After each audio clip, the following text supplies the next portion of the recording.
Okay. So, ito yung bahay. Ito ang sala natin. Okay. Bagong repainting lang. So, yun yung mga gamit na iuwi na namin ngayon. Yan po ang sala natin. Medyo maliit yung sala siguro. Ano to? 3x3. 3x3 meters. Tapos, ito naman ang ating kitchen. Kitchen, dining hall. Ito ang ating kitchen counter. Kitchen counter natin yan. Tapos, ito ang ating dining. Siyempre yung kalat natin dyan. Pick upin na natin yan ngayon. Iuwi na natin. Ito naman ang toilet and bath dito sa first floor. Ayan. Bago po ang ating toilet. Toilet bowl. Wala pang gumagamit yan. Ayan. Tapos, akit tayo ngayon. Hindi pa pala. Dito muna tayo. Pakita ko muna yung ating dirty kitchen. So, yan na yun.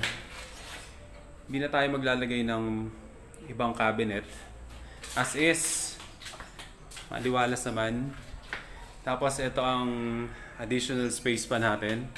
Ito ay buhangin para sa ita-tiles dun sa taas kasi papalitan natin yung tiles dun sa veranda, sa balcony. Ito naman ang ating another open space. Medyo maliit lang siguro, mga 2 meters yan. Pwede mag-garden, etc. Kung anong gusto nyo, pahingahan, pwede naman. Pero yung side na to, yan, hindi pa namin napipinturahan. Siguro sa susunod na lang. Pero yan lang naman side na yan ng walang pintura. The rest ay repainted na. So, akit tayo ngayon. Ayan. So, akit tayo dito.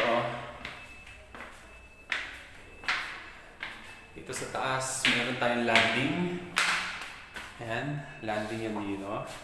Una natin dadatnan ng room number 1. So, siguro ano to, 3.5 meters by 4. Mas maluwag to kaysa dun sa sala. Mas malaki to kaysa sa sala. Yan ang ating room number 1. Meron siyang 2 windows. Power outlet. 3. 1, 2, and 3. Tapos, next natin ang door number 2 or ang room number 2. Merong isang bintana. Power outlet doon. Kung sakali mag-aircon tayo. Tapos, wala itong outlet. Wala rin yan. Ayun, yung isang power outlet. Ito, mas maliit. Siguro 3x3 meters to. Sinlaki siguro nung sala sa baba. Mas malaki yung room number 1. Tapos, meron silang common toilet and bath. Ito. Ayan ang ating toilet and bath. Ayan po. Ayan. May shower. Yun. Tapos, meron tayo ditong master's bedroom. Ito yung another door going to the master's bedroom. Ito mas malaki. Ayan. Kasya dito ang